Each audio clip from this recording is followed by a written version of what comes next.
ഇന്ന് നമ്മൾ ഉണ്ടാക്കാൻ പോകുന്നത് പപ്പായ കൂട്ടുകറിയാണ്. അതിനായിട്ട് ആദ്യമേ തന്നെ 300 ഗ്രാം അളവില് പപ്പായ എടുത്തിട്ടുണ്ട്. ഇതിലേക്ക് 50 ഗ്രാം കടലപ്പരിപ്പ് 2 മണിക്കൂർ മുമ്പ് വെള്ളത്തിലിട്ട് വെച്ചിരിക്കുന്നതാണ്. അപ്പോൾ കുതിർന്ന കടലപ്പരിപ്പും കൂടി ഇനി നമുക്ക് ഇതിലേക്ക് ചേർത്ത് കൊടുക്കാം.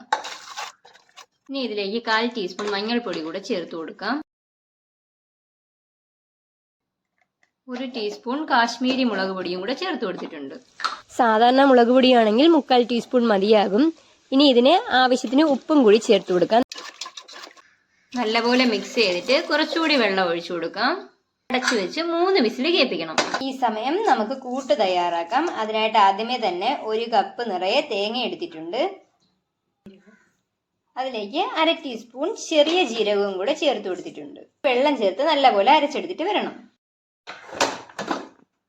ഇപ്പൊ 3 വിസിൽ കേട്ട് കഴിഞ്ഞു. നല്ലപോലെ വെന്തിട്ടുണ്ട് ഇതെല്ലാം. ഇനി നമുക്ക് തീ കത്തിച്ചു കൊടുത്തിട്ട് അതിലേക്ക് അരച്ചു മാറ്റി വെച്ച് നമ്മുടെ തേങ്ങാക്കൂട്ട് ചേർത്ത് കൊടുക്കാം. നല്ലപോലെ മിക്സ് ചെയ്ത് കൊടുക്കണം. ഇതിന്റെ പച്ചച്ചുവ നല്ലപോലെ മാറി വരണം. അതുവരെ നമ്മൾ നിർത്താതെ ഇളക്കിക്കൊണ്ടിരിക്കണം. നല്ലപോലെ കുറുകി വന്നിട്ടുണ്ട്. ഇത്രയും മതിയാകും. ഇനി നമുക്ക് ഇതിലേക്ക് കടുക് വറുത്തൊഴിക്കാം.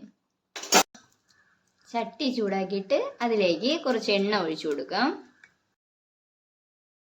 എണ്ണ ഒന്ന് ചൂടാകുമ്പോഴേക്കും അതിലേക്ക് 1.5 ടീസ്പൂൺ കടുക് കൂടി ഇട്ട് കൊടുക്കാം.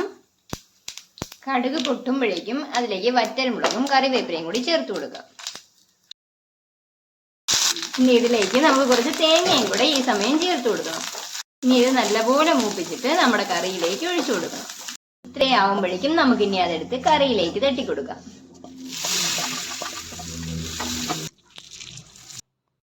അങ്ങനെ നമ്മുടെ പപ്പായ കൂട്ടുകറി റെഡി.